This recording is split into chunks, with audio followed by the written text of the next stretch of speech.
20대 온라인으로 돈 벌기, 집순이 사업일기 집사입니다.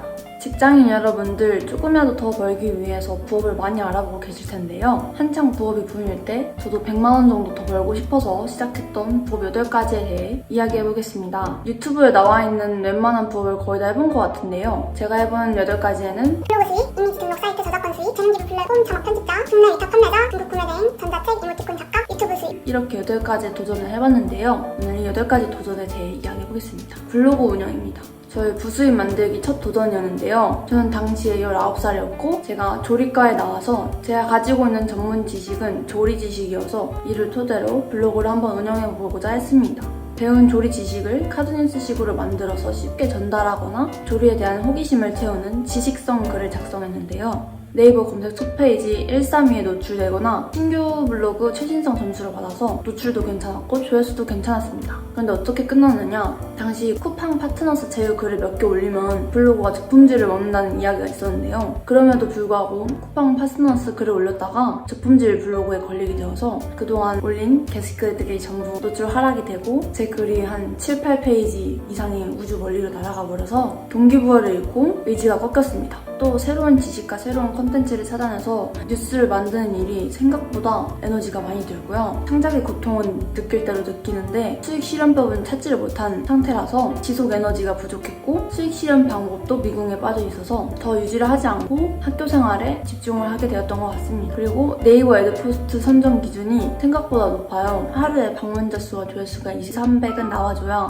애드포스트 선정 기준이 되는데 거기까지 도달하지 못했습니다. 주변의 성공 사례로는 제가 학교에서 친한 언니가 지금 회사를 다니면서 부업으로 블로그를 시작했는데요. 블로그 시작 한 달 차 때부터 엄청 열심히 하더니 바로 하루에 200, 300에서 나오고 잘 나오면 500, 600까지도 나온다고 하더라고요. 포스팅도 자주 하고 미친 성장 속도를 보여주면서 수익 실현에 성공한 언니였습니다. 근데 이야기를 들어보니까 애드포스트 수익이 생각보다 적어서 놀랐고 그럼에도 블로그 수익이 좋은 점은 부가적인 이득들이 있다는 점이 좋은 것 같다. 예를 들면 협찬받은데 식당에 가서 서비스 제공을 받을 수 있다는 이점이 있는 것 같고 절약 생활을 하시는 분들은 이렇게 블로그 협찬들을 통해서 외식비를 아끼거나 그렇게 생활하신다는 얘기를 들었습니다. 제가 아는 이 언니는 학생 때부터 뭘 해도 제대로 열심히 하는 언니였는데 뭐든 열심히 할 사람들은 성과를 낼 때까지 열심히 하는 것 같습니다. 두 번째는 사진 저작권 수익입니다. 저도 유튜브에 부수익 창출법을 찾다가 유료 이미지 다운로드 사이트에서 사용자가 내 이미지를 다운받으면 일정 수익을 준다는 사이트를 추천받아서 그 사이트에 사진을 등록해봤는데요. 이거는 고등학생보다 더 이전에 해봤던 부업인 것 같습니다. 갤러리를 탈탈 털어서 예쁜 사진, 팔릴만한 사진을 골라서 업로드를 했지만 화면은 하나도 일어나지 않았고 사실 그냥 될까? 안 될 것 같은데 라는 생각을 하면서 제대로 임하지 않고 설렁설렁 했기도 합니다. 지금도 업로드는 되어 있을 텐데 어떤 사이트인지도 까먹었고 아무 소식도 없어서 그렇게 마무리가 지어졌습니다. 주변 성공 사례는 없고요. 유튜브에 사진 저작권 수익 부업 치면 많이 나옵니다. 세 번째는 재능 기부 플랫폼 영상 자막 외주 작업입니다. 수익을 올리려면 재능 기부를 해야 되는데 제가 가진 재능 중에 할 줄 아는 게 뭔지 모르겠는 거예요. 그래서 영상 제작, 그 중에서도 가장 간편한 반복 작업인 자막 작업은 제가 할 수 있을 것 같아서 입점을 신청했는데 처음에 승인 거부가 났습니다. 승인 거부가 2번 정도 났고 저랑 같은 분야에 승인한 사람들의 포트폴리오랑 상세 페이지를 보고 참고해서 다시 승인 요청을 하니까 승인이 완료되었습니다. 승인이 완료가 되고 루키 광고라고 5에서 7만원 정도 하는 플랫폼 자체 광고가 있는데 할인을 해서 3만원에 돌릴 수 있었습니다. 1, 2주 동안 3만원에 광고를 돌렸는데 문의가 한 번 오지 않았고요. 아직 판매 중이지만 문의는 없는 상황입니다. 제가 사실 이걸 할 때 이미 스토어를 하고 있어서 좀 더 제대로 임하지 않은 것도 있는 것 같습니다. 주변에 성공 사례는 없고요. 보통 이런 플랫폼 사이트에서는 전문 분야를 가지고 있는 게 아닌 이상 전자책을 판매하는 것 같습니다. 유튜브나 인스타를 통해서 영상을 올린 다음에 수익충을 먼저 만들어 놓고 전자책을 홍보하는 식으로 해서 판매를 많이들 하는 것 같습니다. 네 번째는 광고 없이 한 국내 위탁 판매입니다. 처음으로 사업자를 내서 시작한 부업이고요. B2B 사이트, B2C 사이트, 예를 들면 흔히 알려진 도매국이나 바나나 B2B 이런 곳을 B2B 사이트라고 하는데요. 거기에서 제품을 제 스토어에 옮겨와서 판매를 하는 게 위탁 판매자입니다. 위탁 판매를 할 때 그 B2B 사이트에 맨날 올라오는 상품을 메일로 구독해 놓으면 매일매일 아침에 신규 제품이 뭐가 있는지 메일로 오는데요. 그걸 구독해놓고 보다가 소싱법을 열심히 찾아봤는데도 모르겠어서 그냥 감이 오는 걸로 찾아서 올렸습니다. 하루에 한 개씩 올려보려고 했는데 브랜드화를 해야 된다, 뭐 카탈로그를 매칭시켜야 된다, 카테고리를 일정하게 해야 된다 등등 이런저런 말을 많이 들어서 고민을 하다가 1일 1 등록을 잘 하지 못했고요. 그러다가 샴푸를 올렸는데 소형 키워드로 노출이 상단에 잡혔습니다. 네이버 1페이지 1등에서 3등 사이에 제 상품이 걸린 거예요. 그 상품이 제 스토어에서 유일하게 상위 노출이 돼서 판매가 되었습니다. 그때 또 여러 가지 공부를 해서 노출되는 상품에 옵션 추가해가지고 이것저것 같이 끼워 팔면 매출 올리기에 좋다고 해가지고 샴푸를 팔면 예를 들면 두피 브러쉬도 같이 살 수 있고 린스도 같이 살 수 있잖아요. 두피 브러쉬와 린스, 빗 이런 거를 추가해서 팔았는데 그러다가 어떻게 결말을 맺게 됐냐면 유일하게 팔리던 그 상품이 공급 중단이 된 것입니다. 왜 공급 중단이 됐냐면 B2B 사이트에 이 상품을 오픈마켓에 올릴 때는 최저 18,000원에 올려라 라는 룰이 있는데요. 그 룰을 한 명이 어기기 시작하면은 신고가 들어갑니다. 누가 17,900원에 100원 경쟁, 출혈 경쟁을 시작했다 이렇게 신고가 들어가니까 공급 중단이 되더라고요. 그래서 제가 판매하던 유일한 상품이 공급이 중단이 됐습니다. 공급처를 찾아가지고 사입을 하고 싶다고 연락을 드렸는데 답장이 오지 않았습니다. 이렇게 처음으로 잘 팔리던 국내 위탁 판매가 끝이 났고요. 시간이 지나고 두 번째로 위탁 판매에 도전을 할 때는 광고를 끼고 판매를 했습니다. 이번에는 소싱을 감으로 하지 않고 B2B 사이트의 인기 상품 순으로 정렬하기가 있는데요. 거기에서 1등에서 3등 중에 내가 팔 수 있을 것 같은 것을 하나 골랐습니다. 그때 한창 인기 상품에 핫팩이나 살림백소, 쌀통, 마스크 이런 게 상단에 있을 때였는데 마스크는 너무 경쟁이 심하고 그냥 시즌성 상품인 핫팩을 한번 팔아보기로 했습니다. 최저가에 꽤 괜찮은 핫팩을 골라서 그 상품을 업로드한 뒤에 페이스북 광고 관리자에 가입을 해서 광고를 제작했는데요. 이번에도 광고가 3-4번, 4번 정도 퇴짜를 받았습니다. 저는 항상 어떤 시도를 하든 제가 조리과에 나와서 자격증이 5개가 있는데요. 이 5개를 단 한 번도 한 번에 따본 적이 없습니다. 그래서 그냥 3-4번 퇴짜 받고 계속 될 때까지 영상을 수정해서 승인이 났습니다.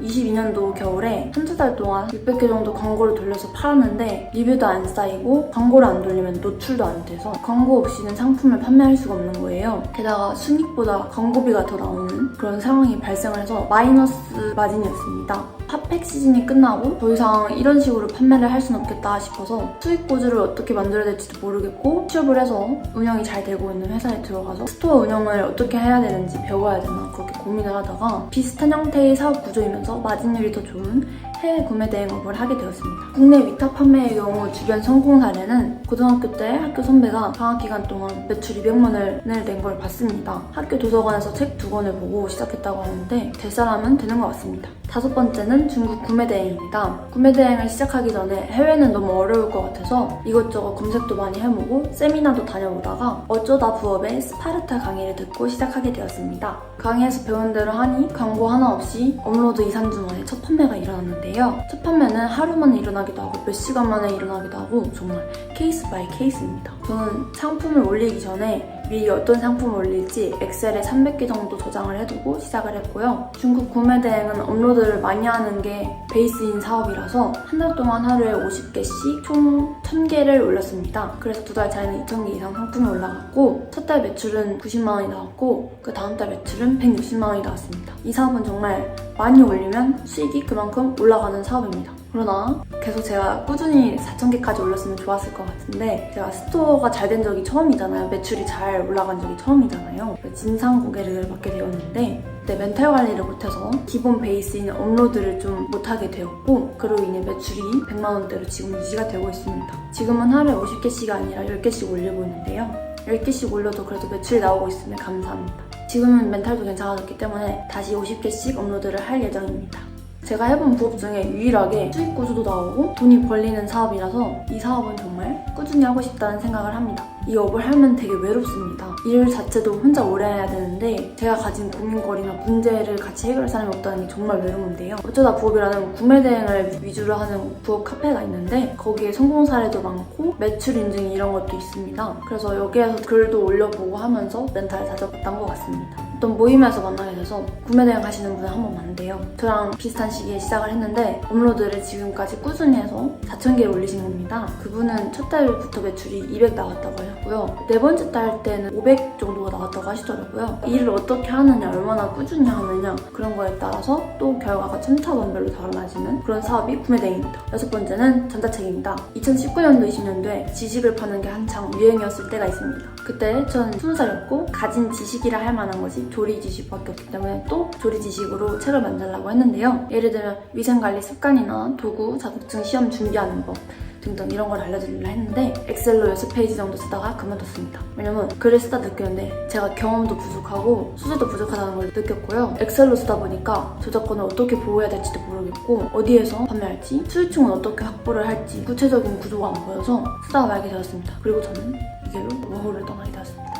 그렇게 마무리가 되었습니다. 전자책 판매에 성공한 사례는 없고요. 그렇지만 온라인에서 유튜버 분들을 많이 보면 유튜브 수익 외로 다른 수익을 얻기 위해 사용하는 흔한 방법 중에 하나가 전자책 판매이고 뷰티 채널이나 조리 채널 또는 사업 채널 하시는 분들 보면은 전자책을 하나씩 꼭 팔더라고요. 재능기부 부업 파트에서 얘기한 것처럼 유튜브로 수요층을 모으거나 커뮤니티 카페 활동을 단단하게 해서 판매하는 게 보통의 경우인 것 같습니다. 일곱 번째는 카카오톡 네이버 이모티콘 작가입니다. 오버액션 토끼처럼 정말 잘 되거나 아니면 승인도 안 나는 뭐 아니면 도인 도전인데요. 그림 그리는 걸 좋아하고 마침 이모티콘을 그리고 싶은 아이디어가 생겨서 옹심이 토끼라는 이모티콘을 만들었습니다. 1차에서 비승인이 났고 그래서 다른 승인난 사람들의 이모티콘을 보니 글자 뒤에 막 배고파 이런 게 아니라 굶어 죽겠다라던가 그런 식으로 라이팅을 다르게 쓰시더라고요. 그래서 문구를 수정해서 2차로 도전을 했는데 비승인이 났습니다. 다시 확인해보니까 문구 뒤에 검은색 글씨로만 쓰는 게 아니라 흰색 외곽선도 쓰더라고요. 흰색 외곽선까지 추가를 해서 3차로 승인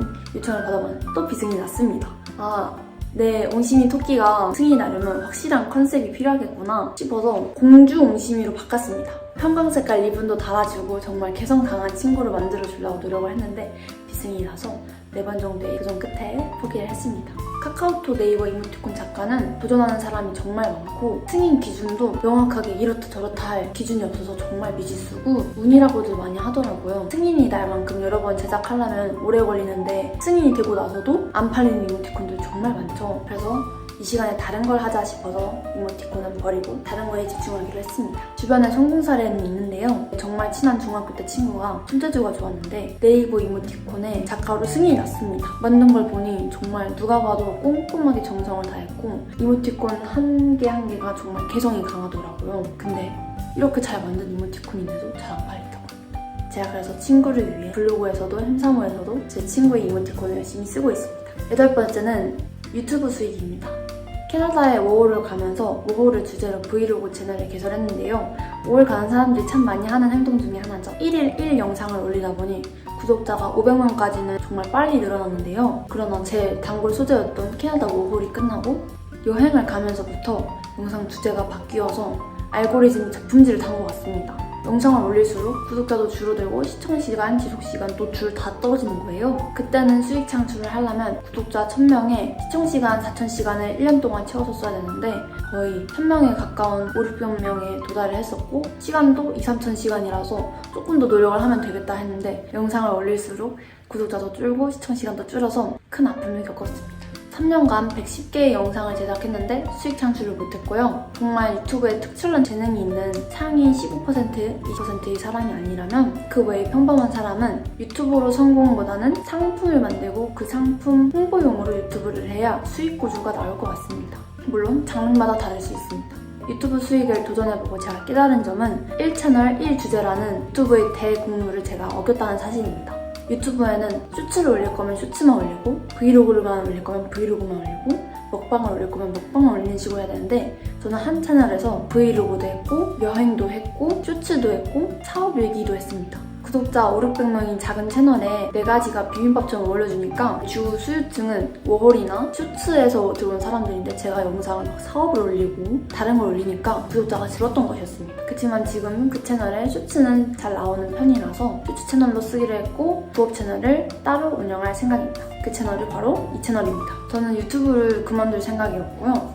계속 할 생각입니다. 왜냐면 유튜브는 영상으로 수익 창출을 하지 못해도 그 외에 부가적인 잠재 가치가 너무 큽니다. 포기하기에는 너무 좋은 가치를 가지고 있어서 예를 들면 그 부가적인 가치에 뭐가 있냐면 유튜브 채널이 500~600명인 브이로그 채널이 있다고 했는데 정말 작은 채널임에도 불구하고 협찬이 들어온 거예요. 쇼츠에서도 협찬이 빈번히 들어왔고요. 음식점 협찬이라던가 사진관, 네일 협찬 이런 게 들어왔습니다. 올해 하고 싶은 거 리스트 중에 네일 아트 받기가 있었는데 거기서 네일 아트 협찬을 받아서 영상을 만들고 네일 아트를 받아본 경험이 있습니다. 또 거기에서 사업 일기를 운영할 때는 제휴라던가 같은 분야로 영상을 제작해보자는 제안이 많이 들어왔는데요. 유튜브를 하면 좋은 잠재 가치가 이런 거인 것 같습니다. 먼저 기회가 들어오거나 제안이 들어오거나 유튜브를 하지 않았었더라면 절대 없었을 접점들이 생긴다는 게 유튜브의 이점인 것 같습니다. 주변의 유튜브 성공 사례는 제가 이번에 영상 모임을 하나 만들었는데요. 10만 채널이랑 2만 채널 운영 중이신 분이 한 분이 들어왔는데 전업으로 하시는 그분은 수익 창출이 나기 시작했고 채널과 연결해서 따로 상품을 팔지는 않으시는데 4개의 채널을 운영 중이십니다. 구매대행 모임에서도 2~3천 정도의 채널을 운영 중이신 분들을 만나볼 수 있었는데 그때도 1채널 1주제 하시고 영상이 20개도 안 됐는데 구독자가 1000명이 넘어서 수익 창출이 나셨다는 분들도 많았습니다. 저 빼고는 다 그랬습니다. 유튜브는 아직까지도 누구나 시작하기 좋은 것 같고 중요한 점은 1채널 1주제를 꼭 지켜야 한다는 점입니다. 결론적으로 제가 지금 하고 있는 부업은 유튜브와 구매대행인데요. 유튜브는 어렸을 때부터 방송부였기도 하고 영상 제작하는 걸 좋아해서 ASMR이나 먹방, 슬라임 등 그때 당시에 유행했던 채널들을 저는 다 따라해봤는데요. 지금 촬영도 앞에 조명이 있는데 그때 샀던 조명으로 활용해서 쓰고 있습니다. 영상 만들기는 이만큼 제가 좋아하니까 계속 유지를 할 생각이고요. 많이 만들어보면서 영상 제작이라는 거에 실력도 쌓고 싶고 잠재 가치가 크고 유튜브 자체 수익만 노리기보다는 부가적인 것들에서 수익을 또 얻을 수 있다는 점도 좋고 유튜브는 기회의 장이라고 생각해서 놓을 마음이 없습니다. 그다음에 구매 대행은 말 그대로 구매를 대행해주는 거다 보니까 재고 리스크가 없는데요. 리스크를 지지 않고 시작할 수 있어서 좋고 많이 올리면 매출로 이어진다는 확실한 노력 대비 결과를 얻을 수 있어서 좋고요. 꾸준히 잘 팔리거나 대량으로 공급할 수 있는 공급처를 찾는다면 좀 더 매출을 증가시킬 수 있는 다음 테크트리를 찾을 수 있게 되면 좋을 것 같습니다. 그렇게 되면 제 사업 레벨도 올라가고 매출도 올라가고 제가 매출을 얼마나 올릴 수 있을지에 따라 부업에서 전업으로까지도 전환을 할 수 있다고 생각을 해가지고 구매 대행도 계속 하고 있습니다. 지금은 수익이 정기적으로 들어오는 수입을 그만둘 정도로 크진 않아서 여러 가지 알바랑 같이 하고 있지만 사업으로 제대로 돈을 벌 수 있게 된다면 가장 좋을 것 같습니다. 마무리하며 개인적인 부업 추천의 기준에 대해 이야기해보겠습니다. 8가지 이상의 부업에 도전을 해본 결과 여러분이 부업을 할 때 여러 가지 도전을 해보다가 수익 실현이 가능하고 성장 가능성이 있는 것에 선택과 집중을 해서 투자하시길 바랍니다. 개인의 역량과 쌓아온 삶이 다르기 때문에 결과를 보이는 부업의 영역이 다를 수도 있는데요. 그렇기 때문에 이것저것 시도해보라고 추천하고 싶습니다. 이것저것 해봐야 뭐가 내가 수입을 낼 수 있는 분야인지 알 수 있으니까요. 안 되는 걸 계속 붙잡고 있기보다는 이것저것 해보고 되는 거에 에너지를 몰아넣기를 추천합니다. 그리고 간혹 이거 중고나한테 해볼까 하고 이건 이래서 안 된대, 이거는 레드오션이래 이러면서 1년에서 3년 동안 생각만 하다가 안 하는 사람들이 정말 많을 거예요. 실제로 정말 많습니다. 주변만 보더라도 이거 해볼까 저거 해볼까 하면서 안 하는 사람도 정말 많을 거예요. 이런 분들이 대부분 처음부터 제대로 하겠다는 생각 때문에 부담을 너무 크게 가져서 시작하기가 더 어려워진 케이스거든요. 그래서 간단하게 지금 내가 할 수 있을 것 같은 작은 것부터 시작해보시길 추천합니다. 또 처음부터 거액의 돈을 투자하지 않고 시작할 수 있는 부업을 하시길 추천드립니다. 모은 돈이 1000만 원이 있는데 800만 원 부어서 해야 되는 부업 말고 그냥 10만원, 20만원씩 투자를 작게 해서 시작할 수 있는 부업을 하시길 추천드립니다. 그래야 실패했을 때 회복 탄력성도 좋고 돈 많이 들여서 시작한다고 해서 무조건 성공하는 것도 아니니까요. 처음에 시작할 때 리스크를 줄이는 것이 정말 중요하다고 생각합니다. 예를 들면 이모티콘 제작이나 블로그, 재능기부 사이트의 재능기부, 국내 위탁 판매처럼 시작하기가 정말 쉬운 것들이 있잖아요. 이모티콘 제작은 아이패드만 있으면 되죠. 아이패드 없어도 그림판으로 승인하는 사람들도 있어요. 블로그 같은 경우도 제 친한 언니는 경기, 수원, 맛집 이런 식으로 키워드를 잡아서 수입이 나는 사람들도 있으니까 블로그도 이런 식으로 해도 좋을 것 같고 재능기부는 전자책을 특정 분야에 오래 일하신 분들이라거나 탄탄한 기본 기반이 있다 하시면 재능기부에 전자책을 만들다거나 성우시라면 더빙을 해준다거나 그런 식으로 외주 작업 있잖아요. 그런 거를 해주면 좋을 것 같고요. 국내 위탁하면은 정말 시작이 쉽습니다. 그냥 스토어 개설해서 상품 올리고 광고도 한번 해보고 노출이 어떻게 될까 공부도 해보고 이러면서 스토어에 대한 이해도도 올라가고 리스크도 작고 좋은 것 같습니다. 한 줄 요약을 하자면 이것저것 해보고 결과가 나오는 거에 에너지를 몰아서 집중을 해라 입니다. 저는 이것저것 해보고 결과가 나온 게 구매 대행과 유튜브일 뿐이고요. 이 영상을 시청하신 여러분들은 다를 수도 있습니다. 오늘 이렇게 월 100만 원은 더 벌게 해준다는 법 8가지를 다 해본 후기를 이야기해봤는데요. 오늘 영상 괜찮으셨다면 구독과 좋아요, 댓글 남겨주세요. 또 더 궁금한 부분이 있다면 댓글로 남겨주시면 답변 드리도록 하겠습니다. 끝까지 시청해주신 분들 감사합니다. 다음 영상에서 또 봬요. 안녕!